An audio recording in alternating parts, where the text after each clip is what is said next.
أعمالنا من يهده الله فلا مضل له ومن يضلل فلا هادي له أشهد أن لا إله إلا الله وأشهد أن محمدا عبده ورسوله فإن أصدق الحديث كتاب الله وخير الهدي هدي محمد صلى الله عليه وسلم وشر الأمور محدثاتها وكل محدثة بدعة وكل بدعة ضلالة أو كما قال صلى الله عليه وسلم. اللهم صل على محمد وعلى آل محمد كما صليت على إبراهيم وعلى آل إبراهيم وبارك على محمد وعلى آل محمد كما باركت على إبراهيم وعلى آل إبراهيم في العالمين إنك حميد مجيد. Alhamdulillah, kita sekali lagi bersama-sama diizinkan oleh Allah SWT, dikurniakan oleh Allah SWT umur untuk kita sama-sama mempelajari ilmu agama, mendekatkan diri kita dengan Allah dan Nabi SAW, iaitu sunnahnya. Semoga kita dapat memperbaiki amalan kita, kita dapat meningkatkan iman kita dengan izin Allah SWT, dan juga kita dapat meningkatkan akhlak kita dengan Allah, akhlak kita dengan manusia, akhlak kita dengan diri sendiri. Semoga kita tergolong di dalam golongan orang-orang yang salih dan salihah, golongan yang muhsinin dan muhsinat, insya-Allah, yang Allah anugerahkan kita insya-Allah pada satu hari nanti syurga Allah Subhanahu Wa Taala. Marilah kita sama-sama banyakkan zikir, banyakkan selawat kata Nabi sallallahu alaihi wasallam pada hari Jumaat ni, banyakkan baca Quran. Maka sesungguhnya zikir kita, mengingat kita kepada Allah SWT itu satu perkara yang wajib bagi seorang Muslim. Semoga kita terhindar daripada segala perkara yang tidak baik, segala dosa dan bala bencana, insya-Allah. Hari ini kita masuk kepada nombor 15, muka surat 250, nombor 15, zikir orang-orang yang selalu was-was. Terjemahan kat sini, zikir untuk orang yang selalu was-was. Kalau tengok dekat dalam skrin yang saya share tadi tu, dia kata babu ma yaquluhu man buliya bil waswasah. Bab yang menyatakan apa yang hendak diperkatakan, apa yang hendak dibaca, apa yang hendak dizikirkan bagi sesiapa yang diuji dengan was-was. Nampak ayat dia yang diuji.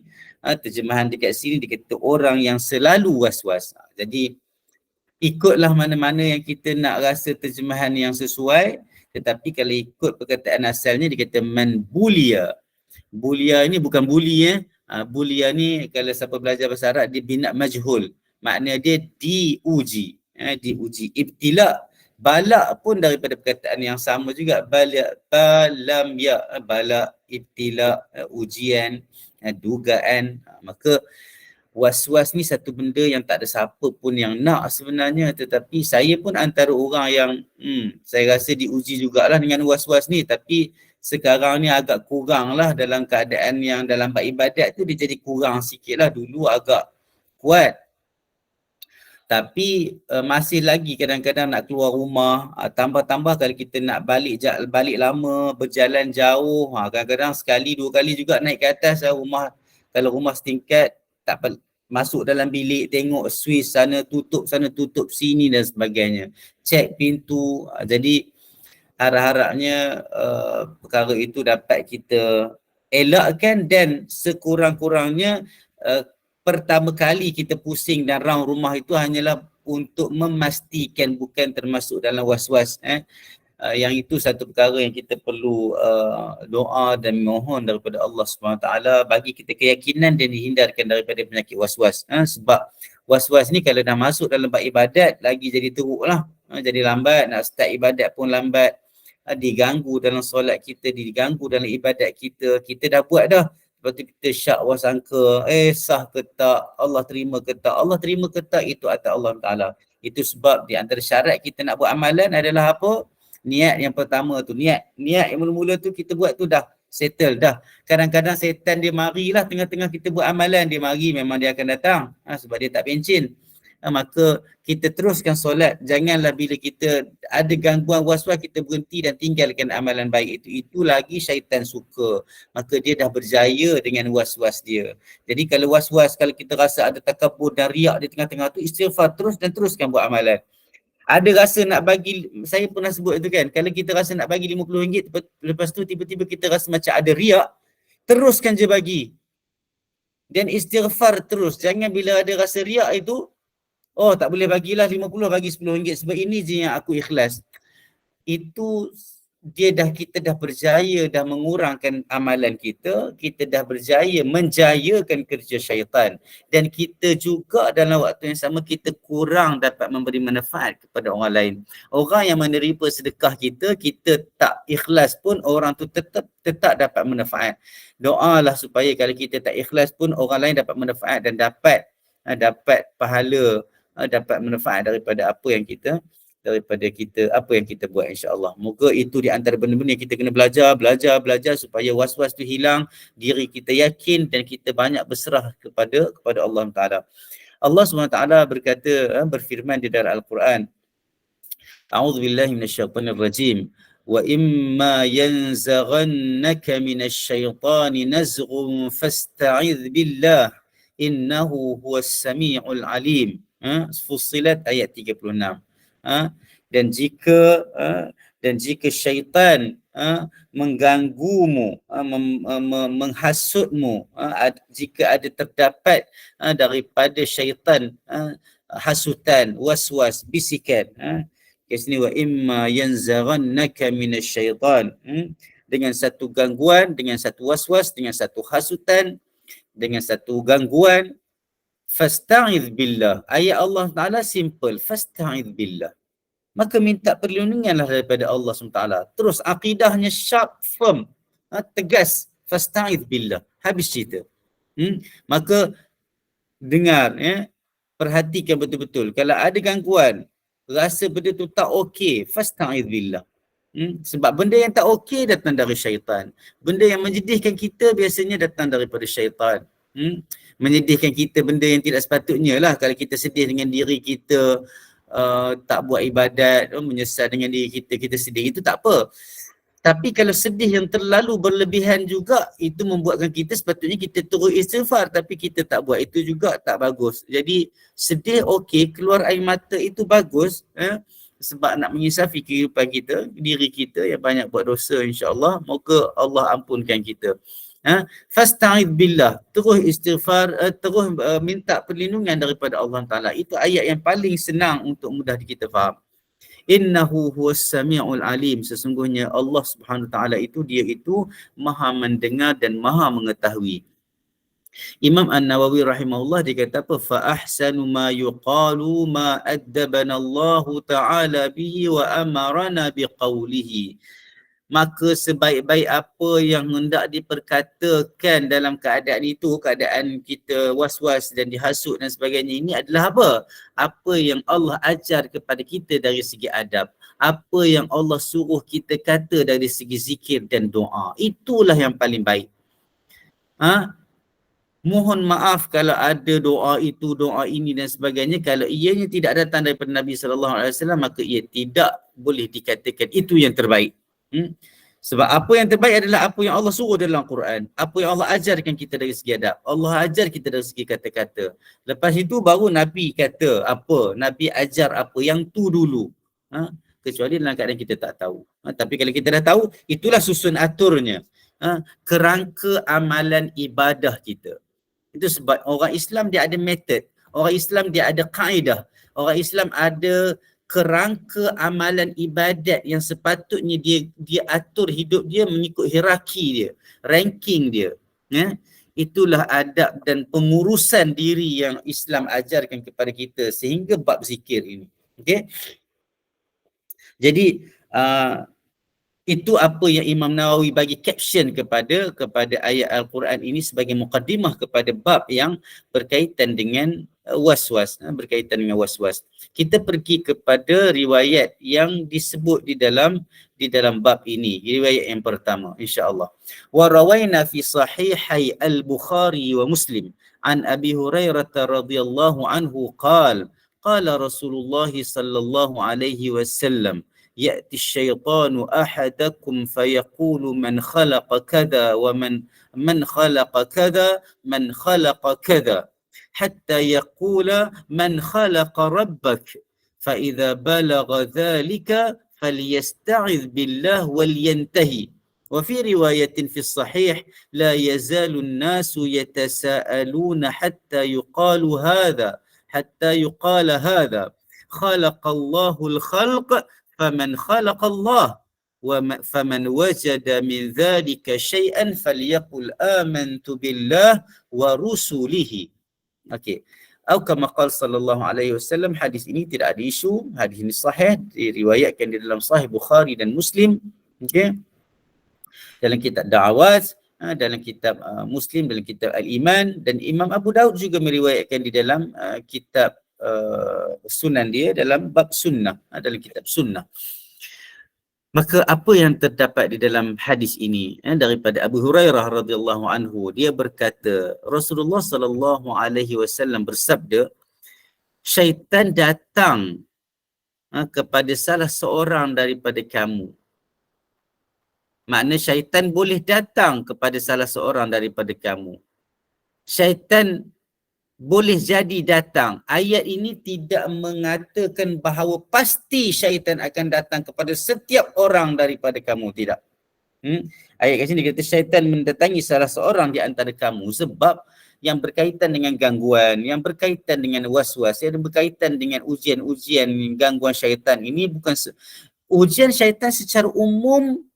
Semua buat dosa je syaitan. Kita bukan masalah nak menyalahkan syaitan, tetapi fitrah manusia itu memang berbuat baik. Fitrah manusia itu. Jadi kejahatan-kejahatan itu adalah kerja-kerja syaitan, amal syaitan. Okey. Maka kita bukanlah, jangan sampai tak kata orang Islam ni semua nak salahkan syaitan. Bukan isu itu. Syaitan itu musuh Allah SWT yang nyata. Kerja dia memang nak menyesatkan orang, nak membuatkan orang buat kerja yang tidak bagus. Manusia itu lahir di atas fitrah. Fitrah manusia yang suci, baik, nak perkara-perkara yang baik. Jadi nak perkara-perkara yang jahat ini bukan kerja manusia, kerja syaitan. Okey. Jadi nafsu satu hal lah, nafsu itu pun dipengaruhi oleh syaitan juga. Nafsu itu diri kita. Memang nafsu yang dah diselaputi perkara jahat itu adalah perbuatan syaitan. Walaupun ada yang kata mungkin itu bukan syaitan punya perbuatan, itu manusia punya perbuatan hasil daripada nafsu jahat dia. Ya. Tapi nafsu jahat itu adalah pengaruh daripada syaitan juga sehingga dia jadi amarah bisu. Sedangkan di dalam diri kita ada dua nafsu yang sebenarnya, satu nafsu yang dah baik, satu jenis nafsu yang kontrol. Yang dia kita kadang-kadang kita berdialog dengan diri kita, nak pergi masjid ke tak pergi, nak pergi ke tak pergi. Pergilah, kau tu orang Islam kan, pergilah. Kadang-kadang kita berfikir macam-macam benda situasi yang Allah buat kepada kita. Jiran kita tengok kita baik dengan jiran, kita baik dengan JK masjid, membuatkan kita rasa macam kalau tak pergi malu. Sekurang-kurangnya, walaupun kita kata takkanlah pergi masjid sebab JK masjid kenal kita, tak. Kita pergi sebab Tuhan, tapi kadang-kadang dalam banyak keadaan Allah nak jaga kita, dia menjadikan kita itu berada di dalam circle dan situasi yang membuatkan kita sentiasa untuk buat baik. Itu pun satu rahmat dan satu rezeki untuk kita. Nah, itu sebab kita kena memilih orang-orang yang membuatkan kita dekat dengan Allah Subhanahu Wa Taala. Maka syaitan boleh mendatangi salah seorang daripada kamu dan mengatakan, bukan dengar suara lah. Kalau dengar suara mungkin orang lain dengar juga, tapi ini kita cakap tentang bisikan ataupun kita tergerak untuk bercakap-cakap dengan dalam diri kita, man khalaqa kadza. Man khalaqa kadza. Siapa yang jadikan ini? Siapa yang jadikan ini?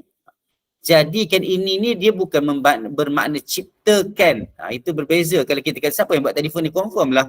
Kalau Oppo lah, Samsung lah. Kalau Apple lah. Confirm siapa yang buat meja ni, confirm lah kita check daripada syarikat mana. Tidak ada isu tentang itu. Siapa yang buat rumah, kita cari tukang rumah. Tapi yang dimaksudkan dekat sini adalah man khalaqa kadza wa man khalaqa kadza ini, siapa yang membuat ini, siapa yang menciptakan ini, ia adalah berkaitan dengan ciptaan perkara-perkara makhluk-makhluk yang memang solid. Contohnya pokok. Siapa cipta pokok? Siapa cipta emas? Siapa cipta kerbau? Itu kita bercakap tentang makhluk-makhluk Allah SWT yang nature, yang asal. Kita tak bercakap tentang produk-produk yang memang kita tahu diciptakan oleh manusia dengan izin Allah Subhanahu Wa Taala. Itu yang kita kena faham. Okey, maknanya syaitan datang nak melahirkan rasa syakwa sangka, keliru, rasa tak puas hati, rasa tak percaya dalam kepala orang mukmin. Hatta yaqula man khalaqa rabbak. Sehinggalah dia sampai kepada satu tahap dia kata, siapa yang cipta Tuhan kamu? Macam tu. Nampak syaitan dia memang bawa kerja dia macam tu lah. Bawa dia tahu macam mana nak mulakan induction kepada persoalan yang paling bahaya dalam diri dan otak dan hati manusia. Manusia itu siapa yang cipta Tuhan? Sedangkan kita belajar sifat 20, kita belajar sifat-sifat Allah SWT yang lain juga selain daripada 20 tu yang terdapat juga di dalam Al-Quran dan hadis, maka semua itu adalah cara kita nak kenal Tuhan. Maka kalau ada persoalan itu, sebab ilmu itu penting. Kalau kita belajar sifat 20, kalau kita belajar sifat Allah Ta'ala Al-Khaliq, Al-Awwal Wal-Akhir, maka kita dapat elakkanlah insya-Allah soalan-soalan ini. Dengan ada rantaian ayat Al-Quran yang menjaga kita punya akidah, laisa kamitslihi syai' wa lam yakul lahu kufuwan ahad. Tidak ada satu benda yang menyerupai Allah SWT. Maka kalau ada itu, insya-Allah iman kita akan kuat. Hasutan-hasutan dan suara-suara yang macam ni, bisikan-bisikan yang macam ni, insya-Allah kita boleh tendang je, kita boleh halau je, kita boleh buang jauh-jauh insya-Allah. Yang bercakap ni pun mengharapkan kekuatan yang Allah bagi kepada saya. Kita juga mengharapkan kekuatan-kekuatan yang Allah bagi kepada kita. Dan kita tidak pernah berjalan seorang. Bukan kata-kata dan moto Liverpool, tetapi itulah kita kena faham dan yakin bahawa Allah sentiasa berada dengan kita. Allah yang paling rapat dengan kita. Allah sayang kita, Allah jaga kita.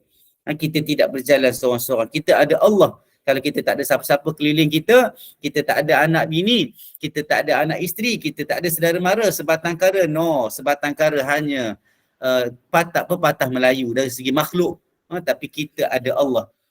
Kita sentiasa ada Allah, kita akan kembali kepada Allah Subhanahu Wa Taala. Jadi soalan-soalan ni, hasutan-hasutan ini kita cakap nampak macam mudah lah. Tapi kalau ada orang yang diuji dengan was-was, diuji dengan soalan-soalan ni yang bermain dalam minda dia, memang berat untuk dia buang jauh-jauh. Maka cuba untuk jadi kuat, insya-Allah kita terus berjuang, biar mati dalam berjuang insya-Allah. Daripada kita mati, daripada kita dalam keadaan kita mengundur diri daripada berjuang. Lepas tu Nabi kata apa? Fa idza balagha dzalika, bila sampai ke tahap itu, sebab pada mulanya man khalaqa kadza itu sebenarnya patut kita fikirkan.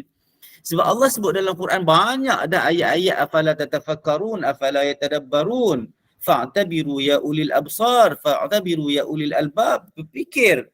Siapa yang cipta unta? Afala yanzuruna ilal ibli kaifa khuliqat. Adakah kamu tidak melihat? Adakah mereka tidak melihat? Okey, sama-sama. Adakah mereka tidak melihat bagaimana unta itu dicipta? Tengok, siapa yang cipta unta? Tuhan cipta. Hebatnya unta. Siapa yang cipta pelangi? Siapa yang cipta awan? Siapa yang cipta bumi, langit dan bumi dan sebagainya? Boleh, tak ada masalah persoalan itu. Disyaratkan kita mampu untuk menjaga, mengolah, memandu soalan-soalan itu. Semoga ianya semua kembali kepada Allah Ta'ala. Tapi bila sampai soalan, Nabi kata fa'idha balagha dhalika, bila sampai kepada soalan siapa yang cipta Tuhan kamu, itu bisikan syaitan itu, Nabi kata apa? Falyasta'idh billah wal yantahi. Maka minta perlindunganlah daripada Allah Subhanahu Wa Ta'ala dan berhenti kat situ. Stop. Pergi buat benda lain. Maksudnya jangan fikir pergi buat benda lain, pergi makan ke, pergi sembang dengan kawan-kawan ke, pergi baca Quran ke kan. Pergi buat sesuatu kerja. Banyak kan kita umur-umur yang kadang-kadang minta maaf cakap. Kita dah tua kan. Saya pun dah tua, Uban pun dah banyak. Kita masing-masing dah tua, dah berumur. Hukum adatnya kita kata nak mati dah lah kita ni. Na'udzubillah. memang bukan naudzubillah, maksudnya naudzubillah mati dalam keadaan kita tidak ready, kita tidak beramal dengan amalan yang soleh. Semoga Allah ambil kita dalam keadaan yang husnul khatimah. Tapi ramai je orang muda-muda meninggal, mati tidak syarat tua, mati tidak syarat sakit, mati di tangan Allah Subhanahu Wa Taala. Jadi kita duk fikir kata buat kerja, kita duduk sorang-sorang, banyak kali kita duduk sorang-sorang di rumah, anak dah masuk asrama, anak di sana, anak di sini, kita yang kadang duduk sorang-sorang kat rumah. Suami walaupun dah pension, dia ada kerja dia dekat luar rumah. Orang perempuan nak duduk luar rumah panas, dalam rumah tak siap kerja, maka duduk luar rumah sorang-sorang, kadang-kadang terfikir macam-macam. Suami kat luar pun sorang-sorang juga, kadang-kadang fikir macam-macam. Dia datang, dulu-dulu tak ada nak fikir macam ni, duduk kejap anak menangis, duduk kejap kena saling pamper, duduk kejap kena buat susu dan sebagainya. Maka banyak keadaan orang boleh diuji dengan keadaan-keadaan bersendirian dan berfikir benda-benda yang macam ni. Bila sampai ke tahap soalan yang macam ni, fasta'idz billah, a'udzubillah, aku minta perlindungan daripada engkau ya Allah, daripada syaitan ini, daripada gangguan syaitan ini. Dan pergi buat benda lain. Pergi travel, naik motor, pergi jalan-jalan, pergi belanja kawan makan ke, duit bensin banyak kan, insya-Allah duit bisnes ada duit sikit, pergi belanja kawan makan. Beli roti, pergi bagi kat jaga, security. Banyak benda-benda baik yang kita boleh buat walaupun sikit.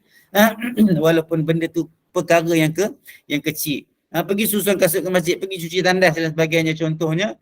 Semoga kita lari daripada soalan-soalan hasutan syaitan itu. Dan ingat, kalau kita pergi buat benda-benda tu, pertama kita dapat hilangkan insya-Allah daripada perasaan was-was ini. Yang keduanya kita ikut sunnah Nabi. Itu penting tu. Lepas tu yang ketiga, kalau kita buat benda tu bagi manfaat kepada orang lain, dapat pahala lain pula insya-Allah. Moga kita dapat Allah bagi peluang kita buat kerja-kerja baik ni, kerja-kerja amal ni walaupun sikit. Bukan senang Allah nak bagi kita, bukan senang sebenarnya kita nak duduk dalam satu-satu keadaan yang membuatkan kita insaf dan buat kerja-kerja baik. Setiap apa yang Allah uji itu, walaupun Allah uji kita dengan was-was, dia ada hikmah dia di sebalik itu. Dalam riwayat lain yang sahih juga, dalam satu riwayat lain juga Nabi kata la yazalun nas yatasaaluna hatta yuqal khalaqallahu al-khalq faman khalaqallah. Dan masih lagi sentiasalah manusia itu, sebahagian daripada manusia yatasaalun, berfikir-fikir, bertanya-tanya dalam diri dia, sehinggalah dia dikatakan pada diri dia Allah menjadikan makhluk kejadian yang kita tengok. Faman khalaqallah, siapa yang buat Allah, siapa yang cipta Allah. Faman wajada min dhalika syai'an falyaqul, siapa yang mendapati benda ini, sesuatu daripada perkara yang sebegini ataupun seumpama dengannya, soalan-soalan yang orang kata soalan-soalan yang tak sepatutnya kita tanya. Dulu pernah kita tanya, takkanlah selama-lamanya khalidina fiha abada, duduk dalam syurga selama-lamanya. Macam mana selama-lamanya? Tak boleh masuk lah, tak boleh terima makan, sebab otak kita, akal kita memang diset untuk kita faham bahawa hidupnya sementara. Sebab kita duk tengok orang meninggal hari-hari, orang sakit, kehidupan yang memang tidak sempurna. Syurga bukan satu kehidupan yang tidak sempurna. Kita rasa kita makan sedap, lepas tekak hilang sedap. Lepas tu kita fikir sakit perut, sa'ah dan sebagainya, se'eh dan sebagainya. Maka mindset kita adalah diolah dan diasuh dengan memahami kehidupan yang memang sementara. Bagaimana kita nak faham kehidupan yang abadi? Itu sebab kita berfikir kalau exceed the limitation, kita boleh jadi tak berapa sihat lah. Maka that's why Nabi ajar untuk berhenti dan buat benda lain. Motivator pun, orang pakar motivasi pun, kaunselor pun, dia cuba untuk alihkan kita supaya jangan fikir benda-benda yang macam tu. Berhenti buat benda lain, divert. Kita kena pandai divert perkara-perkara ini supaya kita pergi kepada buat perkara yang baik-baik insya-Allah. Lepas tu Nabi kata siapa yang jumpa benda ni, dapati benda ni berada dalam diri dia, dia kena sebut amantu billah. Dia tak kata, dalam riwayat ini dia tak suruh kita beristi'adzah, tetapi Nabi ajar kita menguatkan iman kita, berkata amantu billah, aku beriman dengan Allah dan aku beriman wa rusulihi, dan rasul-rasul Allah Subhanahu wa taala. Aku beriman dengan Allah dan aku beriman dengan rasul-rasul Allah Subhanahu wa taala. Sallallahu alaihi wasallam. Sallallahu alaihi wasallam. Sallallahu alaihi wasallam. Dan kita tengok dekat atas tu sebenarnya, kalau kita belajar tidak berguru. Macam hari itulah kadang-kadang sebenarnya ayat yang kita nak kena baca adalah benda lain, tetapi dalam hadis itu Nabi kata falyasta'id billah. Dia tak kata faqul a'udzubillah. Sebab kadang-kadang mungkin kita tak sempat nak cakap a'udzubillah, kita kata ya Allah. Maknanya dalam hati kita apa? Kalau kita terlupa ni, saya kata ni, kalau kita terlupa, kita takut sangat, kita rasa macam alamak kenapa ni? Kalau kita tak teringat a'udzubillah tu, kita kata ya Allah, aku minta ampun, aku minta berlindung ya Allah. Katakanlah terkeluar benda tu, maka insya-Allah ia dah termasuk di dalam kita mengamalkan sunnah ini. Tetapi lafaz isti'adzah yang paling minimum adalah apa? A'udzubillah. Kalau kata a'udzubillah minasyaitanir rajim pun boleh juga, sebab dalil ini dalil umum. Okey? Waliyantahi itu maknanya berhenti. Janganlah pula baca a'udzubillah waliyantahi. Jangan pula lepas ni tulis a'udzubillah waliyantahi. Tak, janganlah waliyantahi itu arahan Nabi suruh kita berhenti daripada berfikir benda macam tu. Tapi yang riwayat yang sahih yang kedua ni dia kata amantu billah wa rusulihi, itu betul, baca semua. Aku beriman dengan Allah dan rasul-rasul Allah subhanahu wa ta'ala. Maka bacaannya adalah amantu billah wa rusulihi. Amantu billah wa rusulihi. Kita kuat pasakkan. Macam kita katalah, kita tengah sedih, kita kata no, relax, tak ada apa, kita tengah cakap. Kita cakap dengan siapa sebenarnya?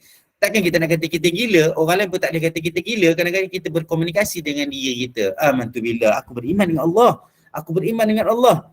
Sebagaimana yang Allah ceritakan tentang diri dia. Dia paling mula, paling akhir. Dia itu kekal, dia tidak mati, dia berdiri dengan sendiri, dia berbeza dengan makhluk-makhluk yang baharu. Maka kita kuatkan iman, pasakkan iman itu dalam diri kita. Biar dia tak cabut, jangan dia tercabut langsung sampai kita duduk dalam syurga Allah Subhanahu wa taala insya-Allah. Okey, kita tengok soalan, kalau ada soalan. Banyak sangat ustaz ni bercakap kan. Kita tengok soalan jap. Syaitan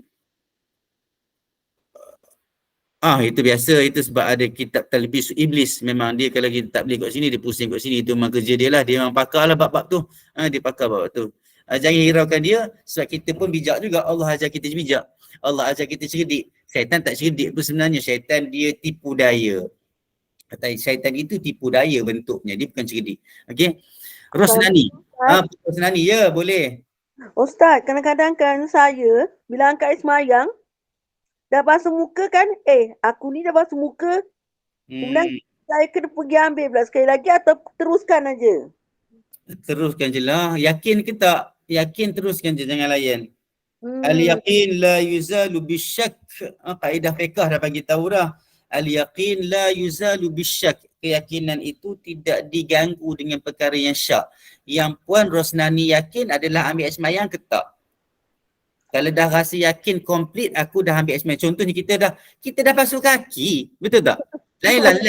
Lainlah last sekali kita fikir aku last kali basuh telinga tadi. Maknanya kita confirm lah syak. Tapi kalau kita dah yakin dah kita basuh kaki, dah berapa puluh tahun dah kita ambil wuduk, last kali kita basuh kaki, maka kita dah basuh kaki kan, yang tengah-tengah tu boleh layan lah. Tak payah layan lah, itu syaitan je tu insya-Allah. Bagus para Rosnani mengaku memang kita kadang-kadang ada orang biasa tanya kan. Kawan saya dia kata tak, kawan saya tak. Kita tanya tentang diri kita kan. Maksudnya diri kita memang saya dulu pun boleh tahan juga was-was tu. Sama juga macam kita tengok orang angkat takbir kan. Orang angkat takbir lama panjang dia punya takbir kan. Kadang-kadang pusing sana pusing sini sampai nak kita minta Allah bantu dia lah. Kita minta Allah bantu dia. Kita tak boleh nak main-main benda ni. Benda ni kadang-kadang kalau kita tengok macam nak ketawa. Ada yang saya pernah, saya tunjuk. Saya mohon semoga dia Allah terimalah ibadat dia. Moga Allah hilangkanlah was-was itu dalam diri dia. Kena dia angkat takbir Allah lama. Sampai ke atas tangan ni, atas daripada kepala ni. Hampir atas dekat dahi ni. Baru dia, baru. Allahu Akbar, lamanya. Ada yang kadang-kadang macam tu bergerak sebab tak masuk kan qasad ta'arat ta'yin tu yang kita belajar tu. Tapi kalau itu cara belajar yang ni lah. Kalau ikut cara belajar Nabi kata nak masuk sembahyang Allahu Akbar dia. Tak ada apa dah. Masuk solat jadi je kira. Okey. Boleh faham proses ni? Lagi satu Ustaz. Ya. Saya macam ni. Bila saya baca surah Iftitah, saya dah kata, aku ni dah baca tak. Lepas tu saya baca surah lain. Aku dah baca ke Alhamdulillah ni, saya kata. Saya kata, tak nak baca iftitah lah. Terus alhamdulillah je saya rasa. Iftitah tu betul, iftitah tu kita boleh tinggal dah sebab dia sunat je kan. Jadi janganlah benda sunat tu mengganggu kita. Tapi kalau macam Fatihah tu kita cuba tengok dalam solat ni macam tu lah. Kalau kalau tak baca kita baca je lah Fatihah. Kalau setakat tak baca surah terus je.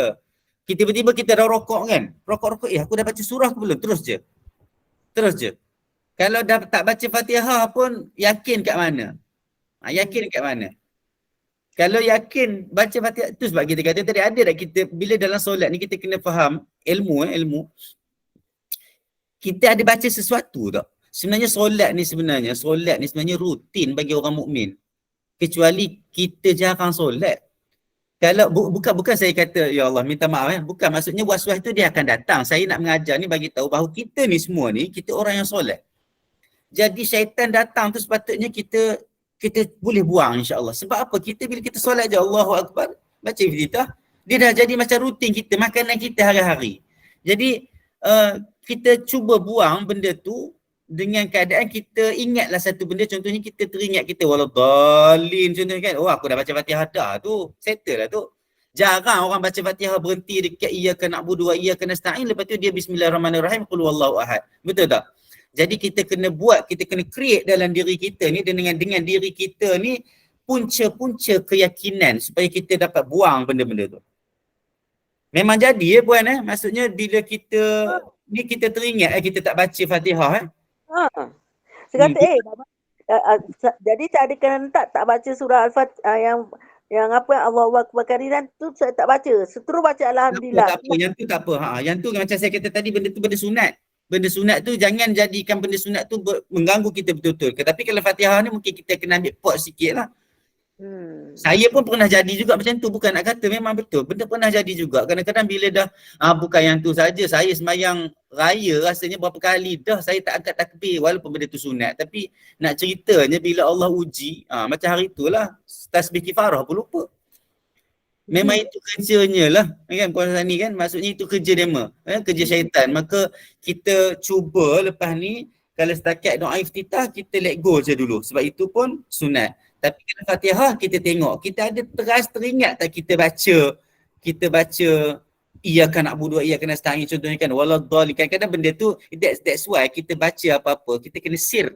Maksudnya telinga kita dengar tak? Jadi telinga ini membantu kita. Kalau kita rasa dah teruskan je. Jangan layanlah. Jangan layanlah insya-Allah. Tapi ambil masa juga ni. Nak memaham. Kadang-kadang saya kan bila dah semayang selalu saya kena semayang asar. Semayang asar kata aku dah semayang ke belum asar ni? Dah duduk dah berzikir tu yang sebenarnya tu tengah zikir. Aku dah semayang belum? Lama saya jadi macam tulis asar sudah. Asar tulis. Tapi betul bila kita dah ialah makin berumur ni kadang-kadang memang banyaklah benda tu datang. Kan? Benda tu datang tak apa insya-Allah. Tapi bagus juga tu cara tu bagus tu. Maksudnya kalau kita dekat tempat kita semayang, biasa orang perempuan dia ada tempat dia semayang. Orang lelaki ni macam saya dalam rumah ni merata kerana tak pakai sejadah pun semayang supaya saya nak bagi tahu kat anak-anak jangan duk fikir nak semayang kena ada sejadah. Supaya semayang tu jadi mudah. Tapi bagi orang perempuan dalam keadaan kita macam ni, kita biasanya ada tempat semayang. So letak je kertas. Mari kat situ letak pen siap-siap. Letak nak catat terus sampai je. Sebelum kat takbir tu, bukan saya mengajar benda baru. Ini bukan bid'ah. Ini nak membantu supaya tak was-was. Kita ajar syaitan tu, aku dah tulis dah. Walaupun otak kita kadang-kadang mungkin masa ni diuji dengan macam saya dah mula rabun, mungkin saya pun dah mula cuba cepat lupa contohnya kita tanda ini jangan main. Ini dah semayang dah. Tengok sekali lagi tengah wirid tengok dah semayang dah confirm. Insya-Allah. Itu ujian macam kita lah. Kerana kita terlupa. Tak betul. Memang kena buat. Kalau puan rasa perlu catat, perlu ni buat je. Tulis dengan marker letak kat situ biar ada kertas A4 banyak depan dekat tepi kita, dekat tepi sejadah kita tanda. Datang dekat tingkap sejadah kita nak tanda je. Maksudnya bila lepas wirid je tengah-tengah wirid tu kita lupa aku dah sembahyang asar ke tak, tengok. Sebab memang kita kena ada bantuan. Tak dia nafikan. Makhluk-makhluk Allah belaka tu kan, kita kena dapat bantuan insya-Allah. Okey, Puan Hashimah, ada soalan ke? Ya Ustaz, nak tanya kalau jadi macam tu kita was-was, kita perlu ke sujud sahwi Ustaz? Dia kalau rukun kalau tertinggal rukun macam Fatihah, kita was-was maksudnya was-was kuat, tak boleh main dah. Tak boleh, cannot go dah was-was tu. Maksudnya memang confirm aku tak baca Fatihah, maka kita kena ulang rakaat tu. Rakaat tu tak sempurna. Ulang rakaat tu. Dia tak boleh sujud sahwi sebab Fatihah rukun. Fatihah rukun semayang, dia tak boleh. Dia kena ulang rakaat. Kalau kita buat macam tu, kalau terjadi macam tu, kalau kita batalkan terus kita semayang, kita mula balik. Tak boleh. Dia jangan batal la tubtilu a'malakum. Jangan kamu batalkan amalan kamu. Dan tak boleh. Teruskan solat. Oh suka, syaitan suka lah kalau kita berhenti sekejap lagi dia mari lagi. Kita ada senjata. Allah dan Nabi dah bagi kita senjata. Jangan kita buang senjata tu, kita layan dia punya game. Game dia tu memang macam tu lah, nak suruh kita solat. Sebab kita bila kita dah mula balik solat, kita dah di luar solat ni, dia jadi lain. Dia punya momentum. Momentum dia mungkin jadi lain bila kita dah keluar daripada solat. Dan dia akan jadi lagi kalau silap-silap akhir bulan. Maka kita minta, kita teruskan je. Kalau betul kita sujud 2 kali, kita confirm, kita yakin kita tak sujud, ulang balik rakaat tu dan sujud. Kita tak boleh nak cover. Okey, kalau kita masa tu dalam proses sujud, kita sujud kali kedua, lepas tu kita rasa aku sujud lagi. Okey, tambah sujud tu tak apa, nanti sujud sahwi, tak ada masalah. Sebab kita ragu-ragu. Tapi isu ni kita tertinggal jauh tadi. Kita tambah rakaat. Allah, itu yang saya belajar lah. Kalau ada ustaz-ustaz dan ustazah lain yang tuan-puan belajar tentang isu tu, boleh ikut juga jika ianya ada hujah dan dalil, insya-Allah. Setakat yang saya baca memang kena tambah rakaat lah, sebab rakaat itu tidak sempurna, sebab Fatihah itu sebahagian daripada lengkapnya satu rakaat. Rakaat itu lengkap dengan berdiri, Fatihah, rokok, i'tidal, sujud 2 kali. Itu rakaat yang lengkap. Jadi kalau di antara dia dalam rukun rakaat itu ada yang tidak lengkap, dengan yakin kita ulang rakaat itu, insya-Allah. Kalau kita terlupa rakaat, kita tambah mula balik rakaat yang pertama. Macam mana? Bukan, kalau terlupa rakaat tu macam mana? Bila kita dah nak, contohnya kita tahiyat akhir dah. Lepas tu ataupun kita bangun daripada sujud dekat lalas tu, kita kata aku ni rakaat ketiga ke keempat, betul tak? Yang tu kena ambil bila ada je syak tu. Kadang-kadang syak tu kadang kita boleh counter terus je. Kalau kita boleh counter masa tu, kuat, maksudnya dia syak ni mari kadang-kadang pelan. Sikit je dia datang. Tapi sebab kita layan, dia jadi kuat syak tu dan kita rasa tak. Tapi kalau syak tu datang sikit baru dia nak mari tu, kita terus counter dia, kita terus reject dia. Kita kata dah teruskan sembahyang dengan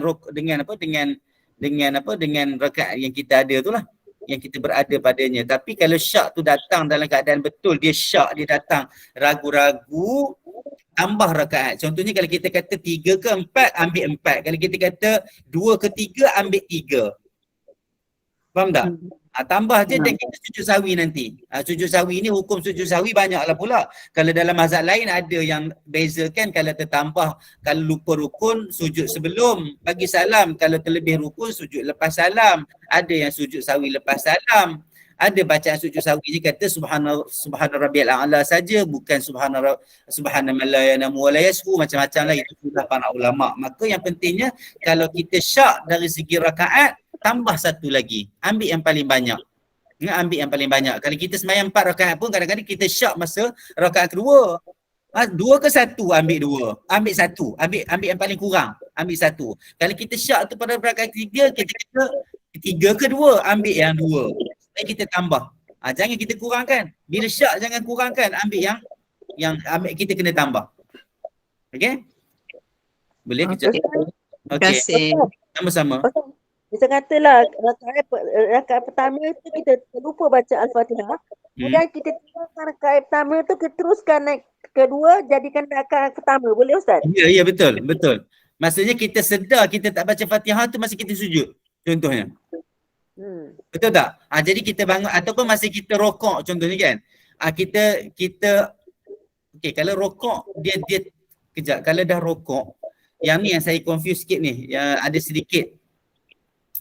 Kalau kita masa rokok kita patah balik dan kita baca Fatihah dan kita rokok. Maksud saya Ustaz, dah masuk rakaat kedua, baru kita teringat tadi Okey, betul. Kalau kita dah masuk rakaat kedua, baru kita teringat kita tak baca Fatihah, maka kita jadikan ia rakaat pertama. Itu yang saya duk baca, duk belajar, tengok yang macam itulah lebih kurang. Sebab itu termasuk dalam perkara syak yang berkaitan dengan rukun. Okey, nak tanya kalau kita bagi salam dengan orang yang bukan muhram tapi kita lapik tangan kita dengan kain. Kalau kita salam, okey Puan Aisyah, kita salam dengan orang yang bukan mahram tapi lapik tangan. Sebenarnya benda ni fitnah. Benda ni fitnah sebab kita tidak perlu pun salam dengan orang bukan mahram sebenarnya. Satu, yang keduanya sebenarnya salam walaupun berlapik laki dan perempuan sebenarnya ada perasaan sebenarnya. Bersentuh laki dan perempuan ni sebenarnya ada perasaan dan ada nafsu ni, ada syahwat ni sebenarnya tidak semestinya tanpa lapik. Kadang-kadang berlapik pun dia boleh datang syahwat. Tapi yang pertama sekali tadi tu tidak ada keperluan untuk kita salam dengan lapik dan dia menyebabkan fitnah. Adalah perbahasan-perbahasan orang tentang boleh bersalam dengan ketua-ketua negara disebabkan nak menghormati dan sebagainya, tetapi benda tu perlukan kekuatan untuk kita menolak dengan cara yang beradab. Jadi kalau kata salam dengan bukan mahram tapi lapik dengan kain, sebenarnya kalau tanya saya dari segi tak batal sembahyang tu tak batal lah, tapi perbuatan itu tidak wajar. Perbuatan itu tidak wajar. Sejauh mana ianya perlu untuk salam dengan orang bukan mahram? Boleh ke Puan Aisyah bagi tahu saya situasinya supaya saya boleh nampak lebih sikit? Okey, jadi kalau rasa tidak ada perlu, tidak perlu.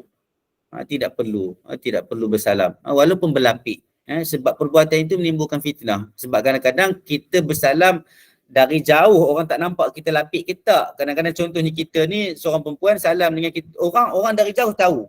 Contohnya kita duduk dekat jauh dalam 200 meter, 300 meter, kita bersalam, berlapik tu.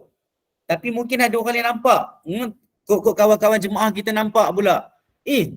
Hang salam dengan siapa tadi tu? Aku salam berlapik. Contohnya kan. Kita nak jawab apa? Tak boleh lah, dia jadi fitnah. Dan sebenarnya sejauh mana keperluan untuk kita bersalam dengan orang yang bukan mahram. Saya syak ragu berapa rakaat ambil.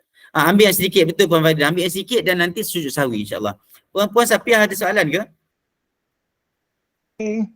Kalau kita semayang dah rukuk, baru teringat yang Fatihah tak baca, macam mana Ustaz? Yang tu yang tadi saya kata tadi, yang tu patah balik dan baca Fatihah dan baru rukuk, baru sambung balik rukuk. Yang tu yang saya ni lah. Nanti kalau saya cuba cari lagi lepas ni insyaAllah. Nanti kalau saya dapat jawapan yang mungkin kalau dia berbeza dengan pendapat saya ni, saya akan bagi tahu insyaAllah dekat Opah, dan supaya dapat moderator dan Opah bagi tahu dekat para jemaah lah. Ustaz, macam dah rukuk tu, kita bangun balik ke? Bangun balik. Okay, terima kasih. Okay, sama-sama. Assalamualaikum Ustaz. Ya, betul. Nak tanya. Ya. Kalau lepas rakaat kedua, kita bangun, tu kita teringat kita tak baca tahiyat awal. Macam mana? Tahiyat awal tak apa. Tahiyat awal tak ada masalah. Tahiyat awal sunat. Yang tu boleh sujud sahwi. So kita sambung terus rakaat ketiga. Tahiyat awal tak ada masalah. Tahiyat awal memang tak ada masalah. Macamnya sujud sahwi lah. Isu yang jadi masalah ni adalah rukun. Kita tertinggal rukun. Okey, Ustaz. Okey, boleh. Contoh salam dengan pak saudara ipar lebih boleh. Yalah, ini biasalah kalau hari raya ke apa ke, memang jadi macam ni lah. Kadang-kadang bila hari raya je tanya balik aurat kan. Jadi banyak itu baru kalau cerita keluarga yang tidak ada divorce dan sebagainya. Kalau ada divorce pula, yang ni mari ada anak lain pula apa semua. Dia mula dah menantu macam-macam lah masa tu. So kena tengok balik mahram dan bukan mahram itu. Tetapi kalau dalam bab yang pak saudara pun, kalau bukan mahram memang tak boleh lah kalau ikutnya tidak wajar. Cuba untuk mengawal dan menjagalah benda tu insya-Allah. Kalau memang boleh salam tak ada masalah. Ni yang tak boleh salam ni lapik pun tak boleh sebenarnya. Cumanya kita kata kuranglah sikit isu tak batal air semayang je lah. Tapi salam perbuatan tu sendiri datang ke fitnah. Sebab dari awal memang benda tu nak dijaga Islam. Bukan sekadar hanya batal air semayang, tetapi isu fitnah juga, isu syahwat dan sebagainya. Okey, Assalamualaikum Ustaz.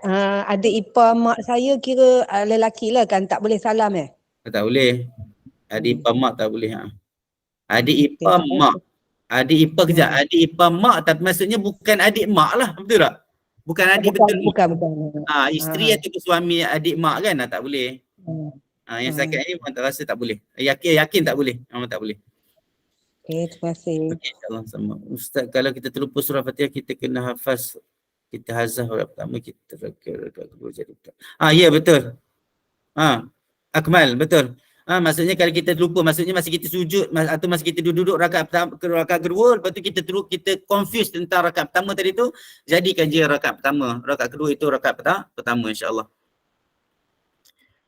Oh, nombor telefon. Saya bagi je dekat sini .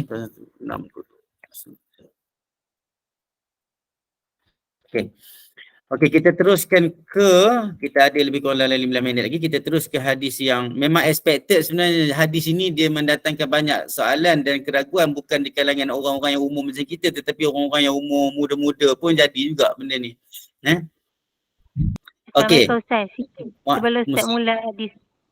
Ya. Siapa ni? Okey, Amira. Okey. Ustaz, kalau macam kita biasa-biasa ni yang tak ada sakit, macam mana kalau orang yang ada anxiety, dia sangat-sangat diuji dengan masalah was-was yang bersangatan, maknanya dalam tiap perbuatan, bukan setakat ibadah aja, maknanya apa dia buat pun was-was. Kadang nak ambil wuduk je dah makan masa berjam-jam. Kalau yang macam ini kan Ustaz, ada tak rukhsah untuk dia? Kalau nak solat pun susah nak mula solat, macam Ustaz cakap tadi lah, nak angkat takbir pun susah. Sebab khusyuk kita, kalau jika khusyuk tak wujud dalam diri orang yang nak mengerjakan solat tu, ruang kosong tu pasti terisi dengan sifat lalai lah Ustaz. Dia sebenarnya bab was-was ni ada banyak keadaan lah. That's why was-was ini sebenarnya di antara benda yang kita boleh buang juga adalah dengan ilmu. Contohnya ada orang was-was kentut getak dalam solat kan, Nabi dah ajar kan, sampai ada bau ataupun ada bunyi. Kalau tak ada bau, tak ada bunyi, tak ada lah. Kalau ada bunyi saja, kena berhentilah sebab itu confirm lah bunyi kan. Kalau ada bau confirm lah, kena berhenti. Tapi kalau tak ada tu, kalau tak ada salah satu tu, terus kata semayang, tak payah layan lah was-was, semayang je. Walaupun memang confirm kita kentut tapi kita tak yakin, terus jaga semayang sampai ada bau ataupun ada bunyi. Tak ada bau, tak ada bunyi, no, teruskan solat walaupun orang lain bau. Ini cerita kita. Walaupun lepas daripada solat orang lain kata busuknya, siapa kentut kita sendiri kita kata aku tak ada bau, tak ada bunyi, teruskan semayang, tak payah nak ganti semayang. Jangan duk layan lah. Jadi itu satu ilmu. Yang kedua, isu anxiety ni, dia sebenarnya anxiety dengan was-was ni mungkin ada orang boleh differentiate ataupun bezakan. Ada orang dia bezakan was-was satu benda lain, anxiety ni satu benda yang kadang-kadang dia rasa takut, dia rasa macam tak yakin dengan diri dia. Ada orang anxiety tapi dia tak was-was mungkin. Jadi benda ni memang ujian, itu sebab kata bulia, diuji dengan was-was. Kalau anxiety, ada nanti kita akan jumpa sebenarnya hadis tentang orang ambil wuduk sampai basah-basah baju lepas ni. Lepas tu ada penyakit lamam. Lamam ni ada macam dia panggil semacam separuh, macam hampir kepada gila. Dia bukan gila lah, maksudnya anxiety, macam depression.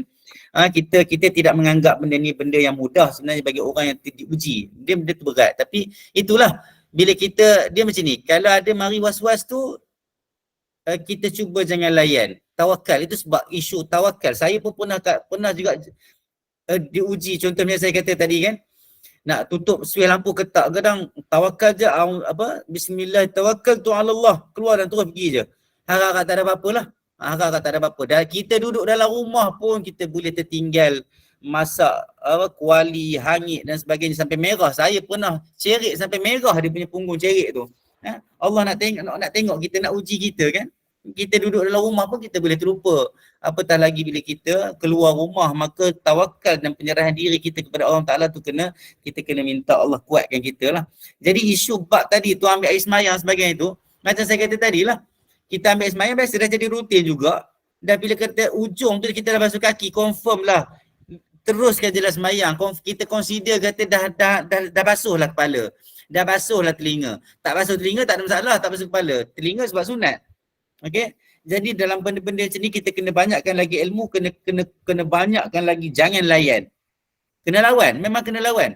Semayang je terus. Jangan layan. So kita kena amalkan sunat. Ya, itu sebab kita kena belajar. Itu sebab kita kena belajar. Zikir bukan hanya zikir tetapi kita faham. Itu sebab kita belajar dari awal tu. Bila kita zikir dan doa, kita kena hadir hati.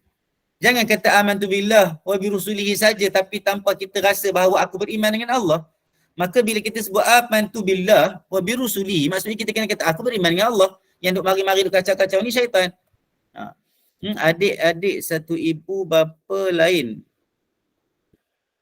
Adik-adik satu ibu bapa lain. Okey. Adik-adik satu ibu, bapa lain-lain. Okey. Dia adik-beradik kita. Macam mana adik satu ibu? saya Betul lah Ustaz, adik-beradik lah tu.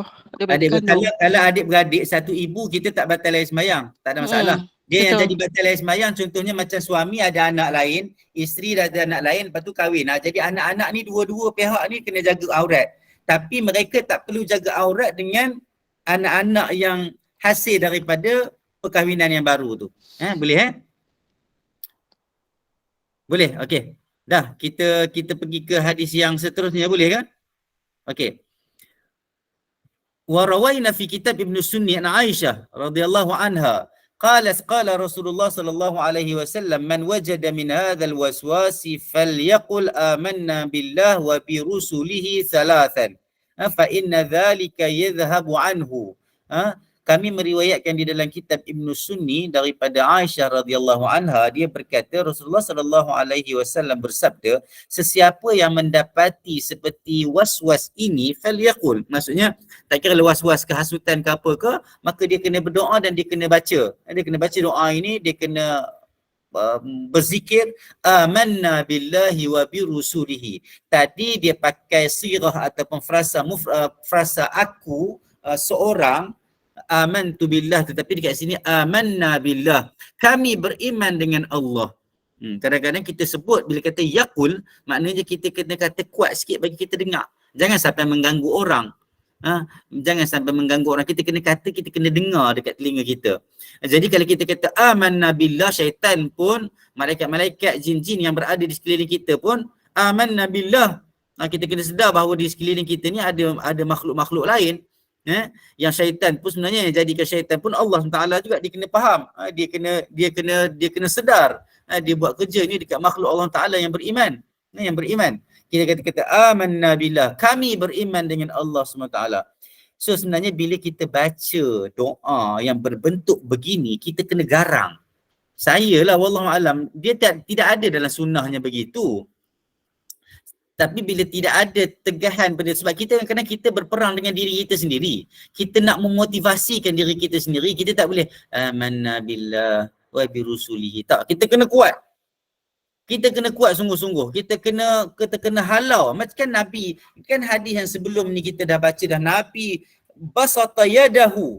Kita kena tegas. Kita basata yadahu. Betul, terima kasih. Nabi hulurkan tangan dia dan cekak macam nak ambil sesuatu.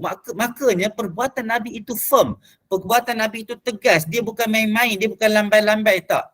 Jadi dalam mengatakan amantu billah, amanna billahi wa bi rusulihi, ini kita kena sebut kuat sikit, kita kena sebut tegas amanna billah. Kita sebut, kita kena pasakkan dalam diri kita. Dia bukan sebutan yang sambil leweh-leweh, tak.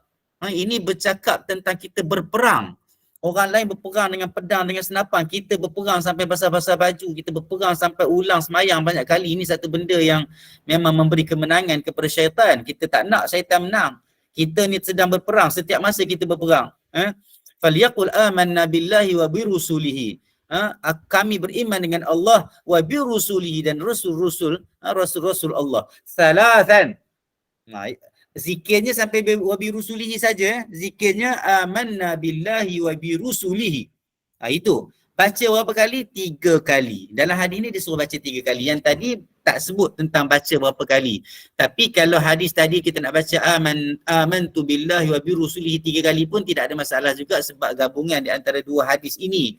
Lafaz yang tidak ada beza sangat. Lafaz yang tidak ada beza sangat. Kalau kita nak baca sekali pun tak apa. Yang ni siapa yang baca amanna billahi wa bi rusulihi baca 3 kali. Maka sesungguhnya perbacaan itu, doa itu akan menghilangkan rasa was-was itu daripada diri dia. Hadis ini martabatnya adalah hasan, dikeluarkan oleh Ibn Sunni dalam Amal Yaum wa Lailah. Walaupun ada yang kata isnad dia dhaif dan sebagainya, tetapi ada syahid ataupun ada supporting narration di dalam Musnad Imam Ahmad. Dan dalam Futuhat juga, Nata'ij al-Afkar, Futuhat juga dah dibicarakan tentang sanad dan kategori hadis ini. Maka hadis ini berada di dalam kategori hasan, maka kita boleh gunakan amanna billahi wa bi rusulihi 3 kali. Okey. Hadis yang seterusnya, hadis ini sebenarnya ada perbahasan juga. Sebenarnya saya takut kita tak sempat, sebab nanti dia akan masuk kepada soalan-soalan nama-nama setan kan, nama-nama syaitan, nama-nama iblis kan. Ada yang kata Sibyan dan sebagainya. Maka biasalah, saya boleh berhenti awal sikit kan. Sebab saya pada kerja juga lepas ni, saya berhenti awal sikit, saya minta maaf. Kalau ada soalan, saya layan soalan lah, insyaAllah, sebelum kita masuk kepada hadis yang tu untuk sesi yang akan datang insyaAllah.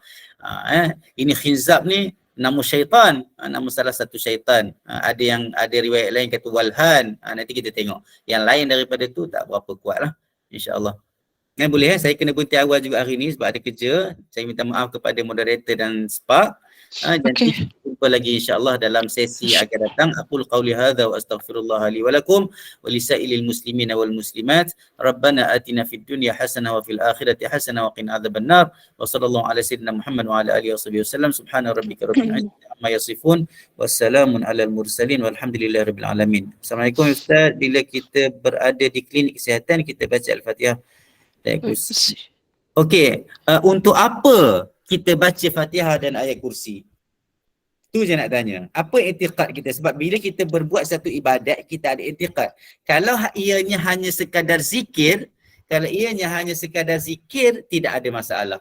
Maknanya kita membaca zikir-zikir yang umum. Ayat kursi pun kalau ikut dalil dia ada pada lepas sembahyang, ada pada waktu malam nak menghindarkan gangguan syaitan. Tapi kita boleh je baca ayat kursi di luar pun pada ketika kita duduk saja-saja, sebab zikir itu adalah zikir daripada Al-Quran. Maka zikir yang paling bagus sekali adalah ayat Quran. Selepas itu barulah ada ulama kata La ilaha illallah berdasarkan hadis-hadis dalam Sahih Bukhari, Muslim, Sunan Tirmizi. Ada juga ulama kata yang afdal juga selepas ayat Quran adalah tasbih, subhanallah, alhamdulillah, wa la ilaha illallah, Allahu akbar. Ada juga yang kata macam tu. Tetapi ulama kata zikir yang paling afdal pada satu-satu ketika yang ada dalil, contohnya kita menjawab muazzin azan tu, muazzin azan, Allahu akbar, Allahu akbar, kita pada ketika itu yang paling afdal bukan ayat Quran. Yang paling afdal adalah menjawab apa yang disebut oleh muazzin. Kalau kita keluar daripada tandas, zikir yang paling afdal sekali bukannya baca bismillahirrahmanirrahim, qul huwallahu ahad ke apa ke, sebab ayat Quran. Walaupun zikir yang paling bagus sekali ayat Quran, tetapi pada keluar tandas, zikir yang paling afdal sekali apa dia? Ghufranaka. Yang macam kita dah belajar dulu. Lepas ambil sembahyang, walaupun zikir yang paling bagus itu adalah ayat Quran, tapi zikir yang khusus, Nabi khususkan selepas ambil sembahyang adalah asyhadu la ilaha illallah wa asyhadu anna Muhammadan abduhu wa rasuluh, dan sampailah habis itu. Itu yang afdal pada ketika itu. Pada ketika-ketika yang tidak ada sebab, maka zikir kalau nak baca ayat Fatihah, nak baca ayat kursi sahaja, disebabkan ia adalah zikir, ia adalah ayat Quran, tidak ada masalah. Itu sebab saya tanya tadi, apa yang kita niatkan masa kita baca, kenapa kita baca. Kalau sekadar zikir yang kita ambil daripada ayat Quran, maka itu yang terbaik lah. Duduk kat klinik ke, duduk kat mana-mana ke, kan, tidak ada masalah. Tidak ada masalah, insyaAllah boleh kita amal. Terima kasih Ustaz atas pencerahannya. Jazakumullah khairan katsira. Jumpa lagi insyaAllah. Okay, baik. Alhamdulillah. Jazakallah khairan Ustaz Muhammad Azhar atas pengurusan ilmunya mengenai bicara bab zikir itu tadi, dan dengan harapan semoga dengan berzikir kita akan dapat mententeramkan hati dan jiwa kita, dan sebaik-baiknya dengan selalu mengisi waktu dalam ketaatan dan ibadah. Dan sebelum itu diharapkan para jemaah dapat memperoleh manfaat melalui perkongsian ilmu ini. Terima kasih kepada penaja sudi menaja slot program kita dan juga para jemaah sudi duduk hingga ke akhir majlis ini. Dan insyaAllah dalam kesempatan kita akan bersama-sama lagi dengan Ustaz dan jemaah sekalian. Dan Ustaz kita tangguhkan dulu dengan majlis dengan tasbih kafarah dan solat asr. Silakan. A'udzubillahi minasyaitonir rajim. Bismillahirrahmanirrahim. Wal 'asri innal insana lafi khusr illa alladhina amanu wa 'amilus solihati yatawassaw bil haqqi wa tawassaw bis sabr. Subhanakallahumma wa bihamdika asyhadu an la ilaha illa anta astaghfiruka wa atubu ilaik. Assalamualaikum warahmatullahi wabarakatuh. Waalaikumsalam warahmatullahi wabarakatuh. Barakallahu fiik. Terima kasih.